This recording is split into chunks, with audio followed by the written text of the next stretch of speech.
T20 world cup के super 8 का सबसे बड़ा महामुकाबला। जी हां, दो पुराने दुश्मन पाकिस्तान और न्यूजीलैंड एक बार फिर से आमने सामने हैं। ये कोई आम मैच नहीं है, ये है इज्जत की, इतिहास की और वर्ल्ड कप की उम्मीदों की जंग। तो सवाल एक ही है, कौन मारेगा बाजी? चलिए इस बड़े मुकाबले को डिकोड करते हैं। 41, हाँ बिल्कुल सही सुना। पिछले सिर्फ 30 महीनों में ये दोनों टीमें एक दूसरे के खिलाफ 41वीं बार मैदान में उतरेंगी। मतलब ये एक दूसरे की हर चाल, हर कमजोरी, हर ताकत को इतनी अच्छी तरह जानते हैं जितना शायद कोई और नहीं जानता होगा। लेकिन उन 40 मुकाबलों का भूल जाइए, क्योंकि अब सब कुछ इस एक मैच पर टिका है। ये कोई बायलैटरल सीरीज नहीं है, ये है वर्ल्ड कप का सुपर 8। यहाँ एक गलती हुई और वर्ल्ड कप का सपना वहीं चकनाचूर हो सकता है। तो असली सवाल अब ये है, कोलंबो के स्पिन के भंवर में कौन सी टीम खुद को एक असली टाइटल कंटेंडर साबित करेगी? क्या वो पाकिस्तान होगा जो स्पिन के दम पर राज करता है, या फिर न्यूजीलैंड जो अपनी तूफानी बल्लेबाजी से किसी भी गेंदबाजी अटैक को बिखेर सकता है? चलिए सबसे पहले इन दोनों की राइवलरी की कहानी को समझते हैं, जिसके दो बिल्कुल अलग अलग पहलू हैं।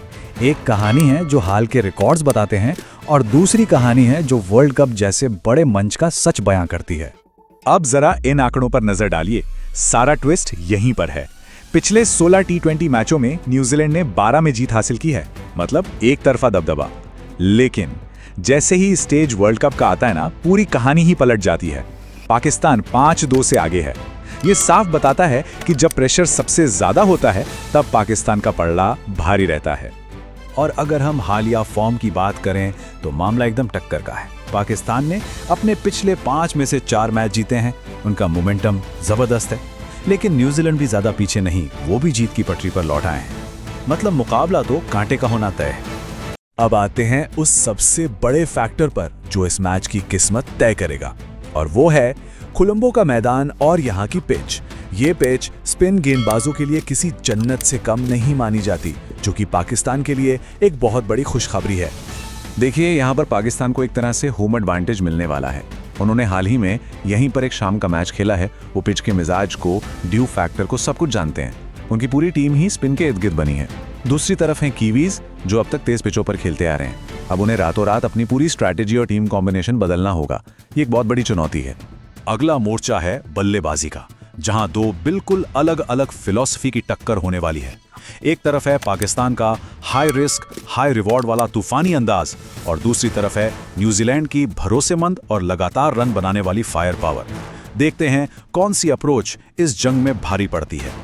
और ये स्लाइड देखिए, ये आंकड़े होश उड़ा देंगे। न्यूजीलैंड का स्ट्राइक रेट है 165, 165.94। इस टूर्नामेंट में सबसे ज्यादा ये रॉकेट की रफ्तार से रन बना रहे हैं। वहीं पाकिस्तान का स्ट्राइक रेट सिर्फ 135.54 है। सुपर 8 की टीमों में सबसे कम, जमीन आसमान का फर्क है ये।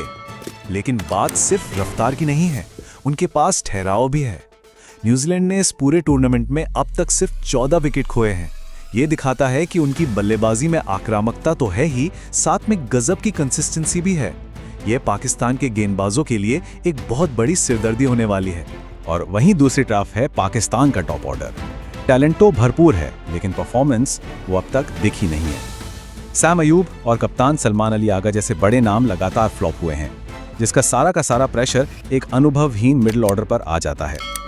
इसी कमजोरी की वजह से वो नीदरलैंड्स के खिलाफ हारते हारते बचे और भारत से मैच हार गए। तो अब जरा उन खिलाड़ियों पर नजर डालते हैं जो अकेले अपने दम पर मैच का पासा पलट सकते हैं। वो एक्स फैक्टर्स जो अपनी अपनी टीम के लिए गेम चेंजर साबित हो सकते हैं। न्यूजीलैंड के लिए वो नाम है जेकब डफी। अगर हम आंकड़ों की माने तो ये गेंदबाज पाकिस्तान के बल्लेबाजों के लिए किसी बुरे सपने से कम नहीं रहा है। जरा इन नंबरों पर गौर कीजिए। डफी ने अपने करियर के लगभग 30% विकेट सिर्फ पाकिस्तान के खिलाफ लिए हैं। औसत 12 का, स्ट्राइक रेट 10.5 का। मतलब हर 10-11 गेंदों पर वो एक पाकिस्तानी बल्लेबाज को पवेलियन भेजते हैं। लेकिन कहानी में एक बहुत बड़ा लेकिन है। उनके ये सारे विकेट न्यूजीलैंड की तेज पिचों पर आए हैं। असली सवाल ये है, क्या वो कोलंबो की धीमी पिच पर भी वही जादू चला पाएंगे? तो डफी के सवाल का जवाब पाकिस्तान के पास है अपने मिस्ट्री स्पिनर अबरार अहमद के रूप में। कोलंबो की ये पिच तो जैसे सिर्फ और सिर्फ अबरार के लिए ही बनी है, और भारत के खिलाफ खराब प्रदर्शन के बाद वो खुद को साबित करने के लिए बेताब होंगे। याद कीजिए पिछले एशिया कप को, ऐसी ही पिचों पर उनका इकॉनमी रेट सिर्फ 5.36 का था। पूरे टूर्नामेंट में सबसे किफायती।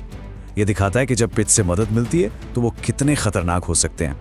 माना कि पिछला मैच अच्छा नहीं गया, लेकिन बड़ा खिलाड़ी हमेशा बड़े मैच में ही वापसी करता है। तो चलिए अब सारी बातों को एक साथ जोड़ते हैं और देखते हैं कि इस मैच का असली मतलब क्या है, क्योंकि ये सिर्फ एक जीत या हार का खेल नहीं है, ये उससे कहीं बढ़कर एक इम्तिहान है।